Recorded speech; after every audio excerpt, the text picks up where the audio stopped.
Hey man, have you ever noticed that we wear the exact same clothes every day? We don't we don't wear any clothes. What if we're both just a cartoon character and that's why our clothing's the same? That's impossible. Cartoon characters' mouths move. We just open our mouths and words start coming out. Hey guys, did you see my brand new Rolex? Are you jealous?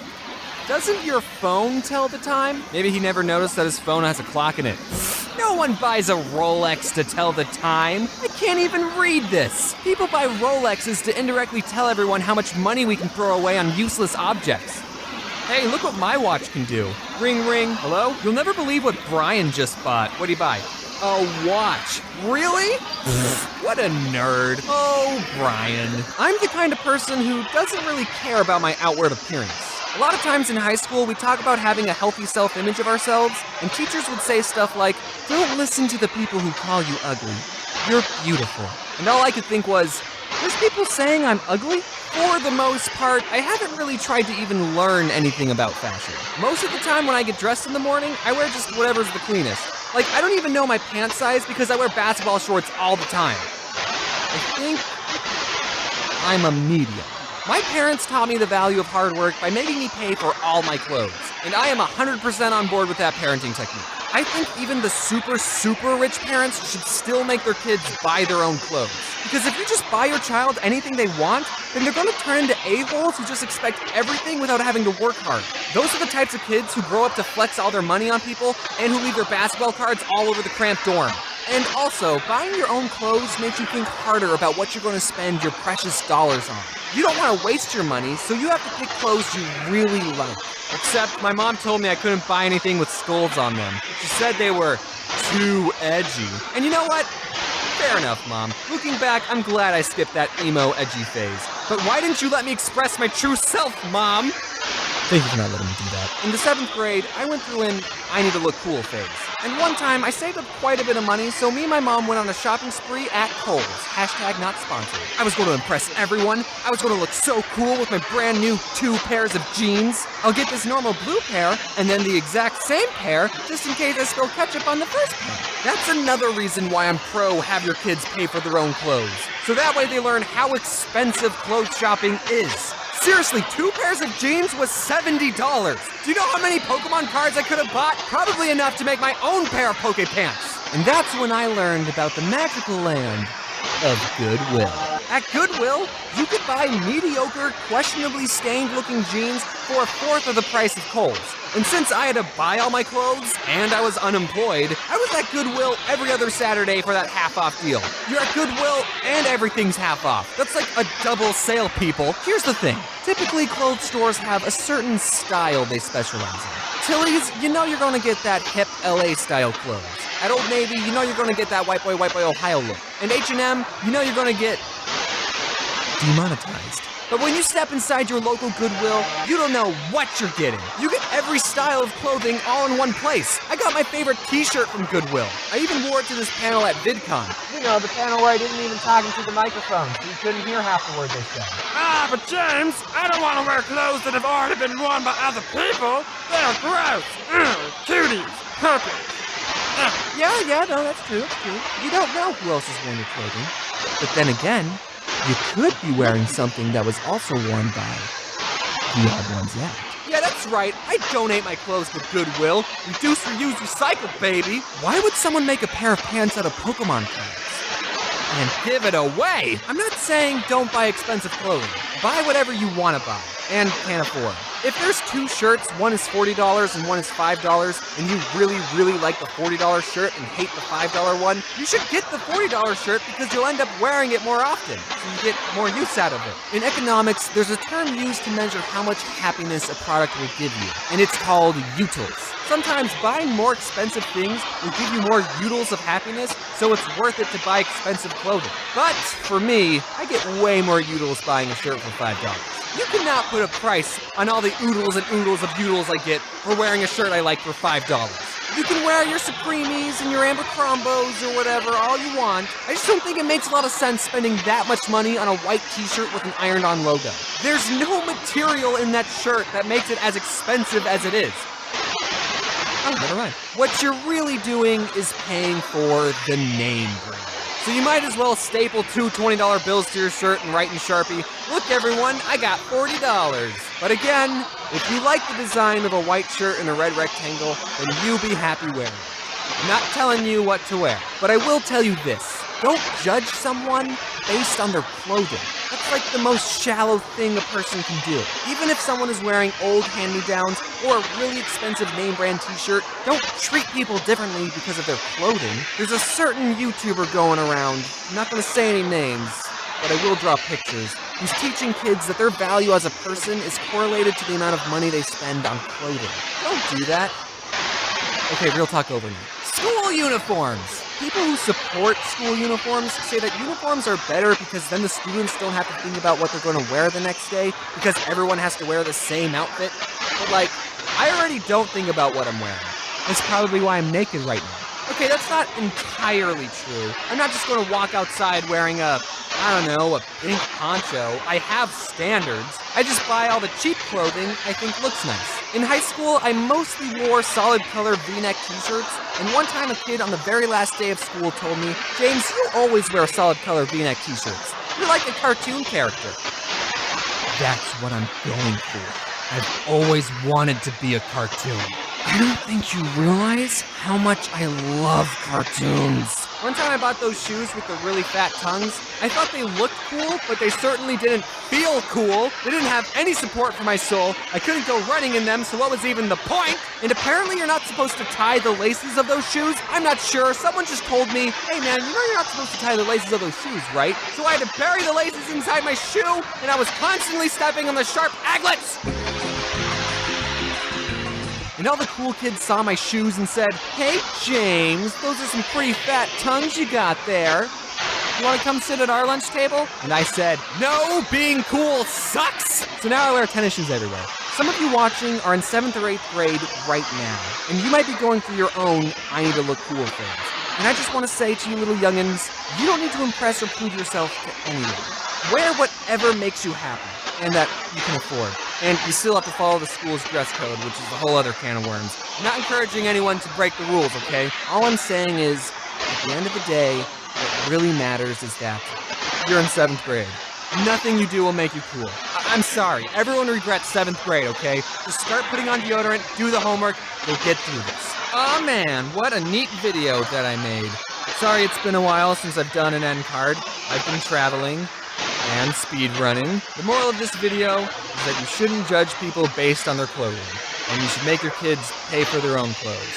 That's a really good parenting technique. I think my parents were very smart doing that, especially since they had 5 kids. How do you pay for the clothes of 5 children and give them all an allowance? The answer is you don't.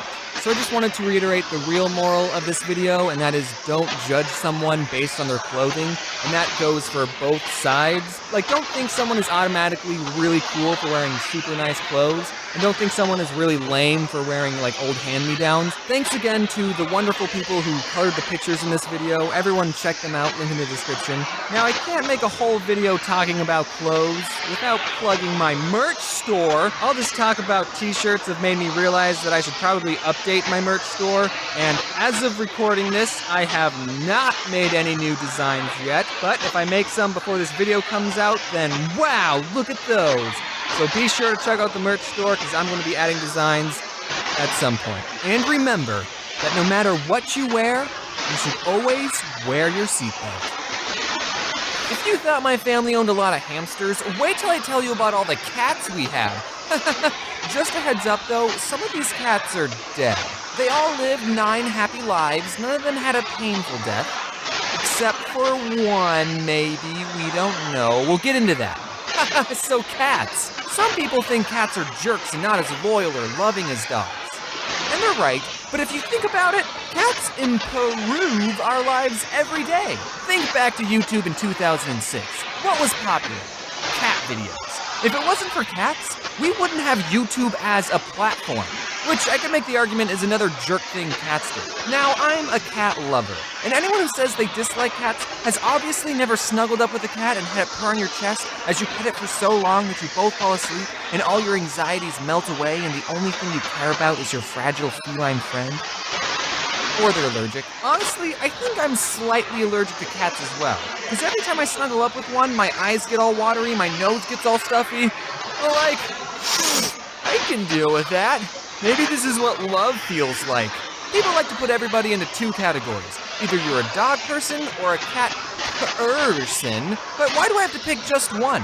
Can't I look at these two animals and say that both of them have good qualities that make them amazing pets? Why can't I pick both? I'm bisexual for animals.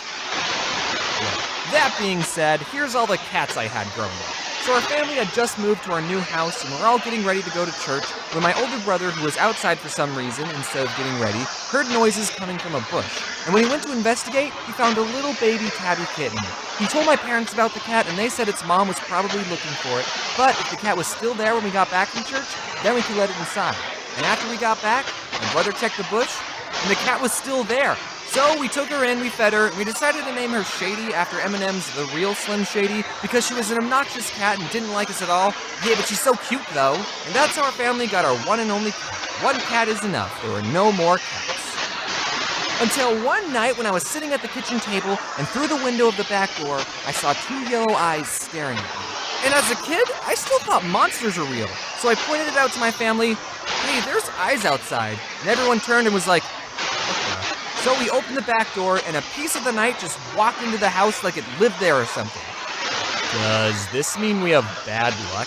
Apparently, just waltzing in our house uninvited is a very effective strategy to get adopted because she ended up living with us for the rest of her cat life. My older sister loved Sailor Moon, and in the show, there's this black cat named Luna. Spoiler alert, Luna's actually an alien that can turn into a human sometimes, but most of the time she's just a cat. So we named the cat after her, and little old Luna fit great in our home. We were your standard nuclear family with two cats. Just two. We never got another cat ever again. Until one day, this other cat appeared in our backyard. We put Luna's and Shady's food bowls outside, which meant our backyard was basically a cat sanctuary for any cat that could jump our fence. And sometimes we would see this calico cat hanging out in our backyard. We didn't know if she already had a home, and she would run away from us if we got close. So we left out a third food bowl for her. And then she invited some of her siblings along because two other cats decided to chill in our backyard. And one of the cats was a boy, which meant we had to get all 5 cats neutered. And just like that, we more than doubled the amount of cats we had. We were feline pretty good. 3 more cats added to the family, because why not? That's the perfect amount of cats if you ask me. I'm gonna name them now. What? We're not getting 3 more cats. 2 is enough. What? We can't just kick them out. We're gonna find them a new home, but we're not keeping them. Okay. Also, you're not allowed to name them. What? If you name them, then you'll get attached to them, and we're not keeping them. So since our mom banned us from naming the cats, we called them the Calico Cat and the 2 other ones. And we kept calling them this until our mom found them a new home. Turns out that their new home was our home, because my mom never found them a new home. So we just left them food outside, and they were happy with that relationship. They would let you pet them sometimes and even sit on your lap, but if you tried to pick them up, they would hiss and bite you. They did not like being picked up or being inside.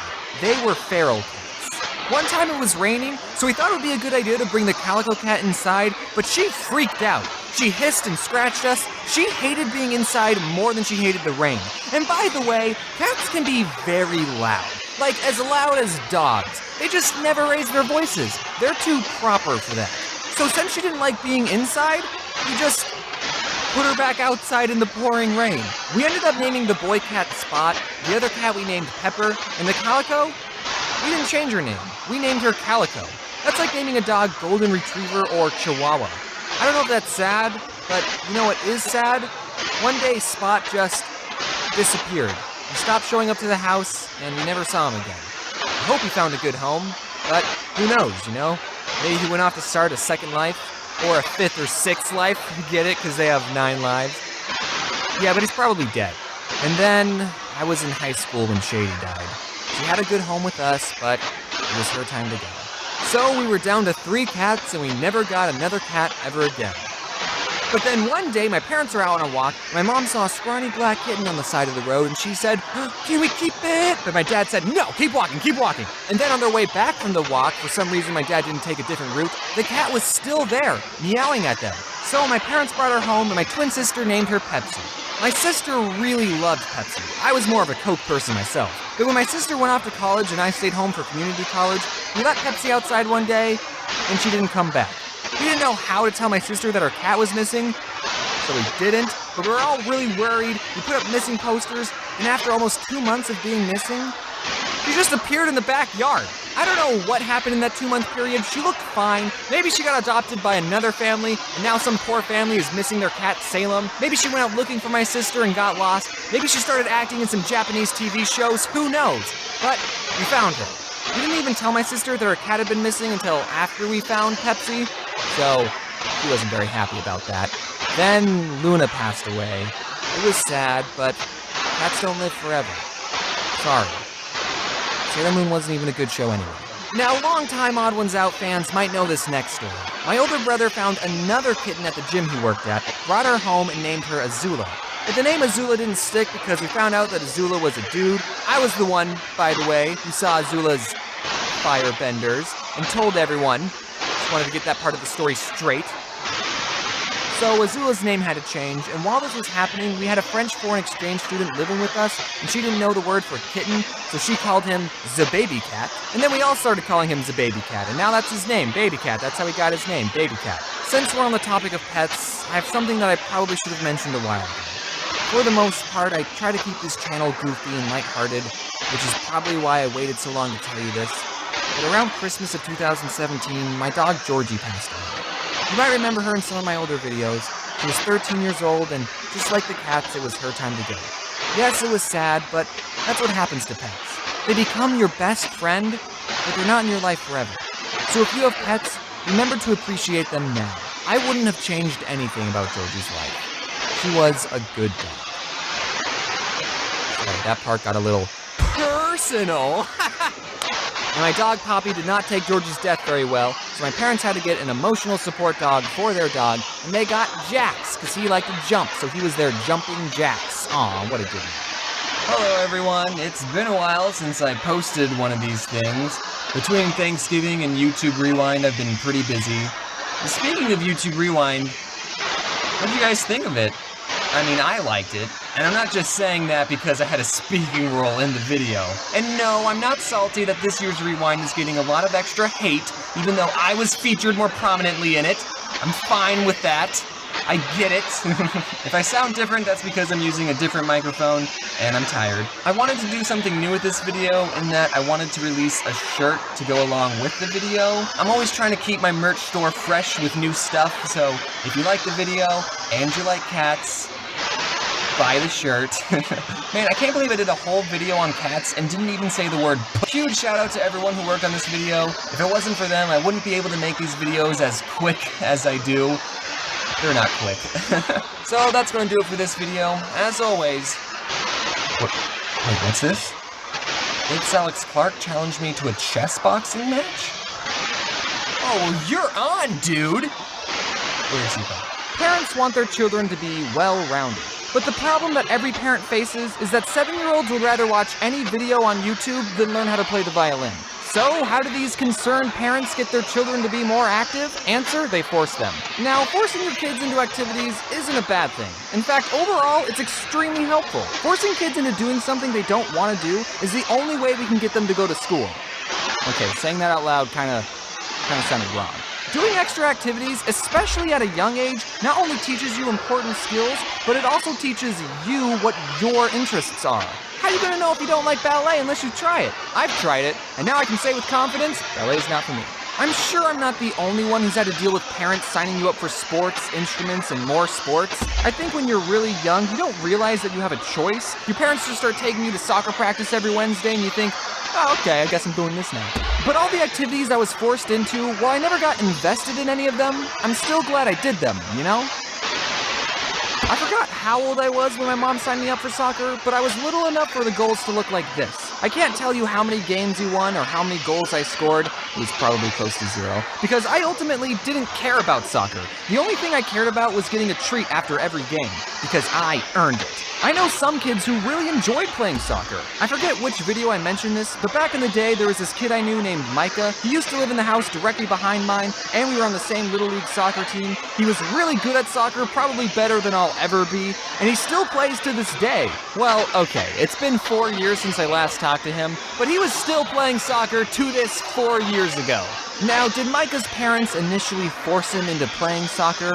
Probably, I didn't ask. But if his parents never forced him into it, he would have never known how good he was at the game and how much he enjoyed it. But that's enough about Micah. This is my channel. I don't remember how I stopped playing soccer. I just stopped showing up to the practices one year, and then I never played again. And then my mom put me into Boy Scouts, and that was a lot better because it wasn't competitive and camping is awesome, and I made some dumb videos about it. So it was a return investment. Another activity my mom put me in was this martial art class called Aikido.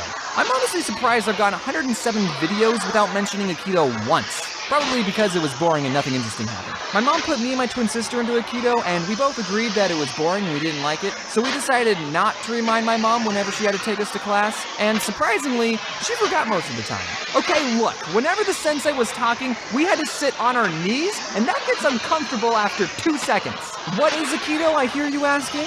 Aikido is a special form of martial arts in that it doesn't teach you how to fight. Aikido is all about self-defense and to also not hurt the attacker. You know those self-defense techniques that are like, if someone tries to attack you, use your keys as a knife and stab them. Aikido is not that. An Aikido master will take an attacker's arm, spin them around, and then pin them down to the floor. Now that sounds really cool on rice paper, like if someone goes to attack you, and then you block their punch and pin them to the ground, and you just give them a look like, you wanna take me on, kid? I've already got you pinned down. Now I'm not gonna hurt you because I'm that powerful. But if you ever attempt to attack me or my clan ever again, I will be forced to use 10% of my power and break your spine in half. And I think my mom saw that Aikido was non-violent and taught self-defense, and she thought it was a better activity than learning how to kick someone in the face. But after doing some research on Aikido, I've learned that it's not really, what's the right word? Respected in the martial art community. There's a lot of people saying that the techniques of Aikido don't work against a real attack, and that if someone's really attacking you, you can't reasonably pin them down without hurting them, so it's probably a better idea to just punch back. And some people who are in Aikido think that their style of fighting is more civil and the more eloquent way of fighting, or non-fighting, so there's a tad bit of elitism in the martial art community. Now, surprisingly, I've never been in a real fight, so I can't really comment on what the more effective martial art is. I'm sure different situations call for different responses, but I don't think I'm wrong when I say that Aikido is the vegans of martial arts. After Aikido, the next thing I was forced to learn was an instrument. My parents didn't force me to do this, it was the American education system that did. In 5th and 6th grade, everyone had to take a band class, and we all chose different instruments to play, and I went with the flute. And as soon as I was given the flute, I traded it with Priscilla, who chose percussion, and that's what I did for the next 2 years. Compared to the rest of the instruments, percussion was very easy on my lungs. And it was okay if we were bad at the instrument because we were in the very back. The first set of songs we learned was on this metal xylophone thing, but I think the teacher thought everyone was so bad at that instrument that the rest of the songs we learned was on this drum. Just one drum, it looked like this. So while everyone else had to learn Face and Every Good Boy Deserves Fudge and whatever these lines connecting to notes mean, we cool kids in the back only had to memorize 3 notes. A hit on the drum, a hit on the side of the drum, and not hitting the drum. Now those are my favorite notes. Drums are so great, nothing beats the drums. Drums are easy. So my parents tried to get me to do extra activities, but I never did more than what I was told to do. But that's okay. You should at least try new things, and if it's not something you enjoy, well, at least you tried. Now, with all the activities I did, I still spent plenty of my free time doing some other things. Okay, I played a lot of Neopets and RuneScape, and as much as I enjoyed these games, I would say overall, they didn't make me a more rounded person. Unless you count what they did to my horrible posture. People will spend their free time doing what they enjoy, and entertainment is designed to be entertaining. And while it's good to take some time doing things you enjoy, just like everything in life, it's all about balance. I think there's a very clear and important difference between a hobby and an addiction. If you enjoy playing video games and binging Netflix in your free time, then do that. Keyword being free time. You still need to set time to sleep, work, and socialize. and take showers. If I can smell that you were just binging a show, then that's gotta change. While I was working on this video, I wondered why it was more acceptable to be good at chess than it was World of Warcraft, because at its core, chess and Warcraft are the same thing. A game. But if you spend all your time playing one of these games and it gets in the way of you being a functional human being, that's when it becomes an addiction. And I would bet you one crisp dollar bill that more people have gotten addicted to Warcraft than chess. And that's why I believe there's a bad stigma with that game. Also, I don't know how WoW works, but I know in chess you need to have at least one friend. If I could go back in time, I would tell my younger self to not play Neopets and RuneScape as much as I did. I would have told me, hey, you should try out other things too, like rollerblading or the flute. Youth is the best time to learn what you love and where your passions lie. You kids have no bills, no expectations, you're not tired all the time, and everyone's telling you to follow your dreams. But not me, I'm 22. My life is practically over. I can't choose any more hobbies. I wasted my childhood. I'm not saying don't play video games or don't watch YouTube. I understand that my main demographic is people who watch YouTube. But like I said before, it's all about the balance. So go out there, try new things, join a club, go on a walk, draw something. I'm biased, but make a comic, write a short story, find a recipe online and cook something, or read a book. Take breaks, yes, but never stop learning. And when you're an adult, you can force your children to learn too. Happy 2019, everyone. How are you all doing on your New Year's resolutions? Are you still keeping track of those? Surprisingly, a lot has happened for me in 2019 already. And the really big thing is that I got a new dog. Her name is Fluke, and she's the best. Aww. And I hate to break this to anyone who owns a dog, but Fluke is actually the best dog in the world, so sorry guys. Oh, also this channel hit 10 million subscribers, which is just an absolutely insane milestone. Thank you all for watching my videos, and it's just wild how many people are out there watching my videos. They're just videos, guys, calm down. Also, big thanks to all my lovely additional artists. I wouldn't be able to make these videos as fast and as high quality as they are without them.